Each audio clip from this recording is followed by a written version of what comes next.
Well, talking about tinfoil hats. Now, gang, yesterday I introduced Kaz to a Netflix documentary, or a series, called Ancient Apocalypse. Oh, my God. By Graham Hancock.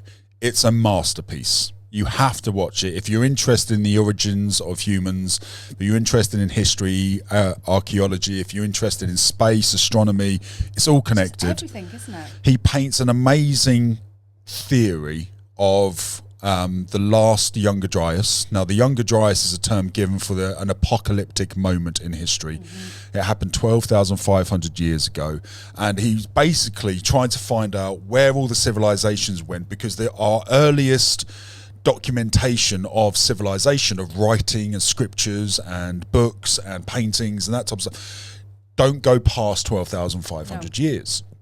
So something happened then that wiped out, well, we just haven't found anything older than 12,500 years from humans, right, other than bones. So, and we know this is a factual event. It's called the Younger Dryas. It 100% happened. Now, the question is how and why did it happen, or how did it happen? And the series goes through the history of several civilizations, and it goes through religious scriptures and compares religions to one another, and they all have similar stories. They all have similar stories. They all talk about a great flood. They all have a similar Adam and Eve type story, a great flood that God sent down to punish mankind, and only a few survived and repopulated the earth. Now, there's loads and loads of things I want to talk about and go into. However, so I highly recommend you go and watch it. Yeah, we're almost at the end. You haven't seen the end yet, have you? No, I haven't. What do you think so far? To be honest, my mind is blown at the fact of, the buildings and the areas that they built and how they carved the stone and the way they pointed everything to the one particular star, which is Sirius, the dog star. So what happened here, guys, is the civilizations over time have created what's called megaliths. Megaliths. Yeah, megaliths. Which are big, church type, temple type, worshipping areas. These big buildings, huge buildings that would require hundreds, if not thousands, of men to build. On top of mountains, how they got. So we'll come back to the mountain thing back in a moment, because it's a really important point. But what was fascinating is that most of them, not all of them, but most of them pointed their orientation to the North Star, also known as Sirius. Or the sun. Or the sun, absolutely. Particularly on the summer equinox or the winter equinox. Now, this proves that 12,500 years ago, humans were intelligent enough to study the stars. Yeah. They had enough mathematics to be able to orientate themselves. Yeah. The archaeology to build it based on that mathematics. All fascinating. Insane. Now, what happened is Sirius's location, the brightest star in the sky, also known as the North Star. Sirius's location has changed slightly over the years as the Earth wobbles over thousands of years as it does the orbits. So over the millennia, these civilizations have rebuilt these megaliths and to repoint at Sirius. And what's fascinating about that is not only how advanced they would have to be to do so, but my question is why? Yeah, because Malta. Why that star? Was there 7 or 8 different ones? Oh, no, there were 15, 20 of them. Yeah, there were loads of them in Malta. Yeah. There's some in Turkey. There's some over in the Florida coast in America. California. There's some in Peru. Yeah. It's fascinating. And they all point to this star called Sirius, which is the brightest star in the sky. It's actually the brightest star because it's one of the closest ones. Yeah. Proxima Centauri is the closest solar system with planets on it. Yeah. Whereas Sirius is a dual star system, which means 2 stars are orbiting each other. Which is why it twinkles with the funny colours off the... Oh, is that why? Yeah. You taught me something. Oh, there we go. There we go. So these stars are rotating. Now, interestingly, I've done a bit of research. There is what's known as a planet belt, was it? Was a belt. A planet belt at Sirius, which is basically either the start of a planet where all these pieces are basically been stretched out, if you like. So they're either going to come together to form a planet, or they were a planet and have been ripped apart. Yeah, being blown apart. So I want to add to Graham Hancock's theory. Okay. Because in the program, spoiler alert, in the program, they theorize a meteorite came down. They did, yeah. From the Sirius direction, and therefore they thought it was Sirius. A meteorite came down, hit North America when it was an ice age, just disintegrated loads of things, but also caused a massive global flood as the poles melted. Caused a massive global flood. The oceans rose by 400 meters almost overnight. You know, wiped out loads of civilizations, and the ones that survived were in the mountain regions. They were, yeah. And coincidentally, 12,000 years ago, religions originate from these mountainous areas. Yes. So the theory is a meteorite came down, there were loads of advanced civilizations, meteorite came down, melted the snow caps, flooded everything, and then eventually as the ice caps refroze, the water level came back down again a bit, but the people in the mountains survived. And then they tell fables and stories of the gods coming down from the stars and teaching them all the technology to be able to rebuild. So almost all these religions tell a story of a more advanced giant in some instances. Well, there was even footsteps, wasn't That's there? right. Which were preserved as fossils. That's right. They tell this story about how this advanced person that they refer to as a god came down, brought gifts, supplied information and knowledge to help rebuild, and then left. Yeah. Now, here's my question. Oh, sorry, and one last thing. They also attributed the meteorite and referred to it as a serpent snake. Yes, they did. And again, if you look at all the religions, including Adam and Eve, you know, a serpent came down. Everyone, isn't there? That's meant to be linked to a meteorite coming down, and the idea of the meteorite with a tail looks somewhat like a snake. Into the sky, yeah. So here's my question. Here's my theory. Okay. Right, with all that information in mind, what if it wasn't a meteorite? Okay. What if it was a spaceship? I know it sounds crazy, but hear me out. I'm going somewhere with it. What if it was a spaceship? Right? Yeah. What if the spaceship came down, the flood was caused by something else, or the little green men caused the flood to restart because it was getting out of hand, restarted things, they came down, gave a load of information and knowledge to restart because they were responsible for it, and then left and planned to come back. But what if they came from Sirius? See, now, I'm not really... So these buildings are all being pointed towards home. Yeah, I'm not really disagreeing with It that makes you theory, think. if I'm honest, because you've only got to look at the Egyptians. Yeah. Okay. Now, yesterday we were talking about the North Star, and its actual name is a dog star, isn't it? Yep.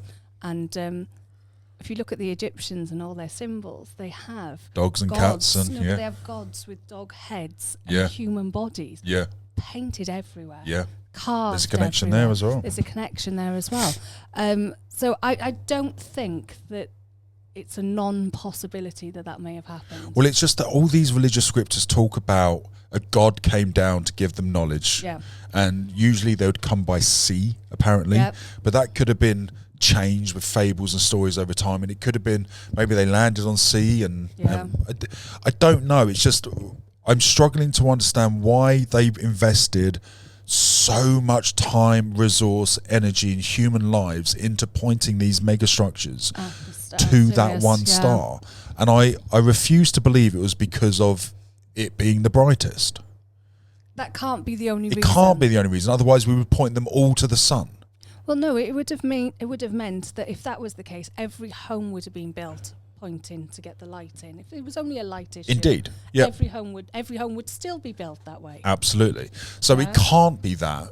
And why would you invest so much time into? Oh, let's point it to that star because it's the brightest. It just doesn't add up. And also, the really fun part as well was the way they built the new buildings to point to the star. They were all round. Yeah. Okay. Now that takes some skill.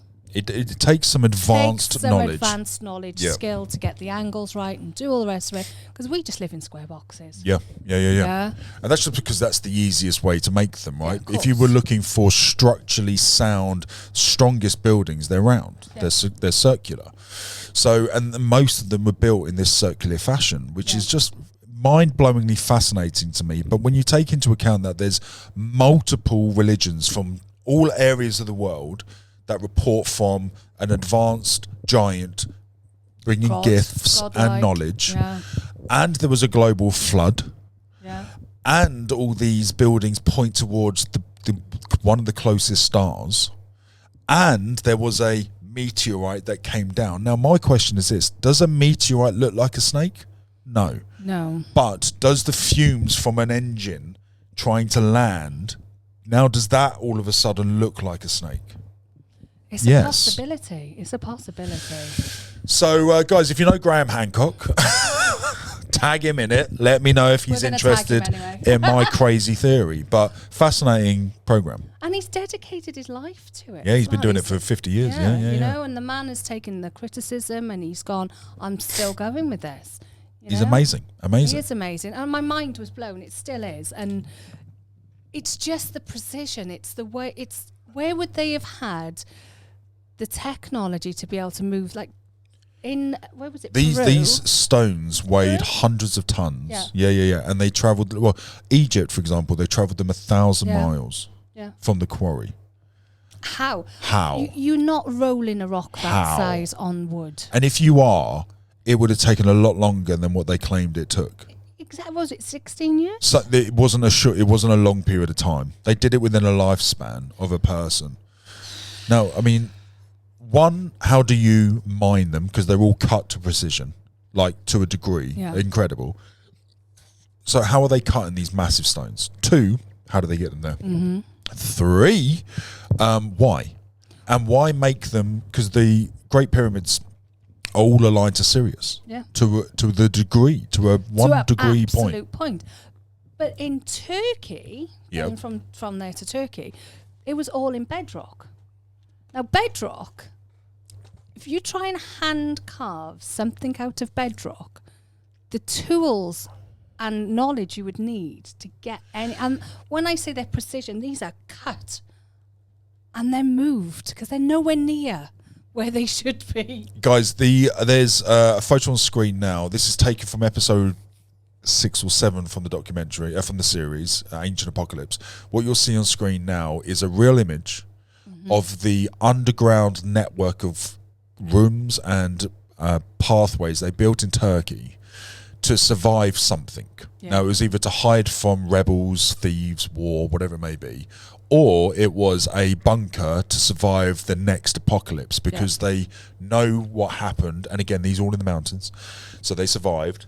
They saw the flood happen and the flood disappear.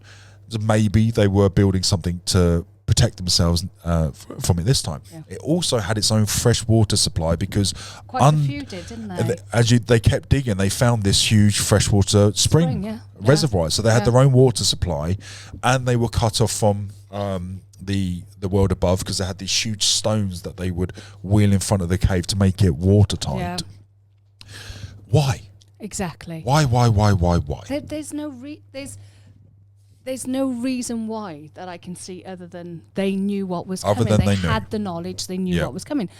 And what fascinated me about Turkey is that when, after everything had happened and they carved all these beautiful drawings out and, you know, the worship areas and everything, they then sought to fill them in so that they would be there for generations to find again. They not only filled them in, they filled them in a nice way, in a slow, intentional way, as a, so it could be removed, so it could be found later date as a, what's it called, time capsule. It was a historical time capsule, and they carved these huge structures with information on them of where these star signs were, Scorpio and Libra and all this type of stuff, and then above where these constellations are gifts. It's basically saying these gifts came from these areas for you, for us, for humankind. I don't know. It's remarkably fascinating. It's left me with so many questions. Indeed. Now, bring what you got. We're going all the way to the top. We will hear the sound of 1 million people screaming our names when we're backstage. We'll play loud, surfing the